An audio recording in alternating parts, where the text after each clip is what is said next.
We saw Near looked real good on Sunday in that LSU game. What's sort of been her process and preparation like as she's gone through SEC play? I know she's had some games where she hasn't played as much, but she sure showed what she's made of in that one. Yeah, I'm really proud of Near right now. She's dialed in. It was funny. I actually talked to her mom the other day just about just how hard she's working behind the scenes. And like I tell these young women, it's funny where success comes when you put in the work and you're truly dialed in. She's been coming in doing extra workouts, and she just has a look where she knows that she can help contribute to this team, and it's coming on at the right time. So just really excited about where she's at right now and how hungry she's playing. Drakela had that monster game against Mizzou and then was kind of bottled up against LSU. Yeah. What do you think just happened in that game, and what's kind of been the conversations with her since then? Yeah, I think just not her. It was probably everybody in that first quarter, right? We talked about it. It was just we were really fired up. We shot some shots that were uncharacteristics by us. And then obviously she gets the best matchup. Flage's a long, lanky athlete who provides a lot of length, and she made a lot of great plays on the ball on Jerk early. And then we got behind, and I think Jerk was trying to make sure we got a couple of scores. And then we just settled down, and then she became the Jerk of old, and not just her, our team. So it wasn't so much our her talk. It was more about what we got to do to be better screeners, get the ball moving, and not be so ISO basketball, because when we're ISO basketball, we're easy to guard. Coach, you made a change to the starting lineup, and Chandler gets 9 rebounds and leads the team in scoring. Kind of what went into that decision, do you think?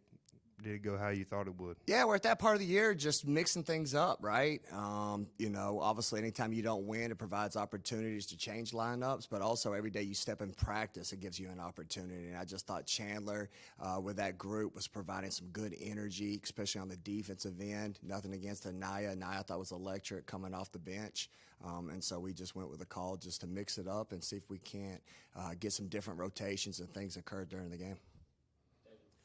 Your thoughts on Alabama and just being back on the home court? Yeah. As well? Yeah. There's no better feeling than after a hard losses than to play at home. And that's where I'm really excited about this week. It's bigger than basketball. Obviously, the National Girls and Sports Day is this first one on Thursday, where I just was out at the sorority houses, trying to invite as many people to that game so we can celebrate women's sports, which is really cool. What a great time for women's sports. And then Sunday's Think Pink. Man, I get goosebumps thinking about it. Here in sports, we always try to share more than just playing basketball. We try to share life lessons, and that you're playing for something bigger than a scoreboard, and that other people are battling a lot harder things than things that we think we're going through. So that game always gives me chill bumps, and it's going to be, not only pretty and pink, but it's going to be a top 25 matchup. Alabama's really, really good. They bring a lot of experience, and then I think they got one of the best transfer portal point guards in the country on their team. So we're going to have to make sure we bring it on that Sunday. Arkansas has had their share of struggles this season, but they've also got one of the best scorers in all of college basketball. So what makes Higginbottom so effective, and what's it going to take to stop her? Yeah, Mike's done a really good job with her, allowing her first and foremost that she has the green light the entire game. The ball is in her hands. The offense is based for her, where she's able to put up 20 to 30 shots a game. And then what's impressive is just how crafty she is.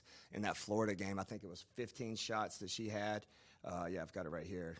She had 25 shots. She had 13 free throws. So when she's not getting major attempts, she's able to find a way to get free ones on the line. And when you got a scoring mentality like she does, next thing you know, she can sneak up and put 40 points, which that's what's so impressive about that young lady. That's what she did that game.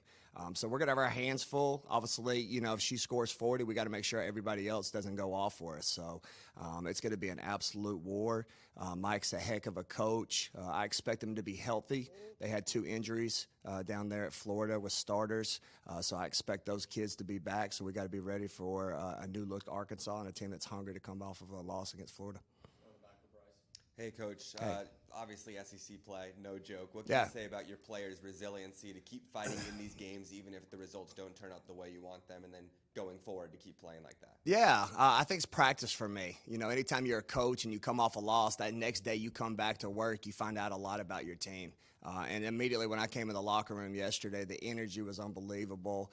The hard conversations are still hard. What we've got to do to win these games. My team knows where each individual can step up and hold hold each other accountable. So that's all you can ask for as a head coach. Like you said, when you play in a league that's absolutely a league of great teams, that you know what, you don't lose perspective of where you're at, but most importantly, the opportunities you have ahead of you. Coach, your team made some runs down there in Baton Rouge in the first half. And what do you think kind of went into those runs, and do you think it can carry over into this week? Yeah, I just told them to breathe, relax. Again, the first quarter was, I know the only other game we've had like that was Kentucky, and you have to give credit to a lot of Kentucky coming out, hitting the ball, shooting the ball so well.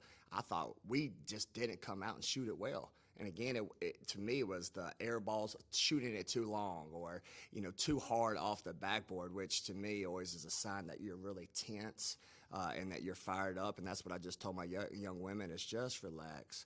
Relax, take a deep breath. We're going to be all right.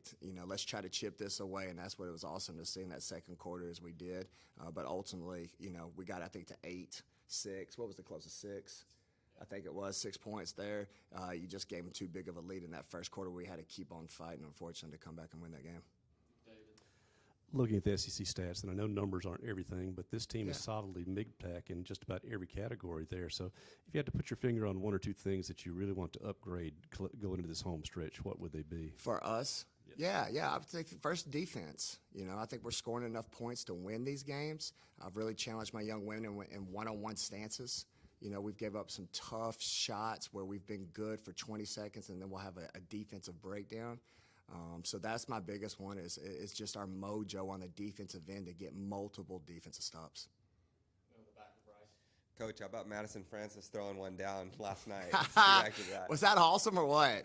Yeah, my phone started going crazy from New York, and she did it. And I'm like, what? And everybody, which is really cool up there, was sending me the videos and different angles. So just mad respect to her. She's special. I think when I was up there, she scored, 43 at Christmas. The young lady's talented. And, the thing that I hate for her is, she was recognized as one of the top 12 players in the country for this Nike Summit, but she didn't make the McDonald's All-American game. And it's like I tell all my women, sometimes when you're denied, it opens up a window of opportunity. So go make sure you do it. So for her, I think she's a little upset and took it out on the opposing team and threw it home. So we're excited about the future and getting her here. So really cool. Any more questions? All right. Thanks, guys. All right. Thanks, everybody. Those are first free. Done.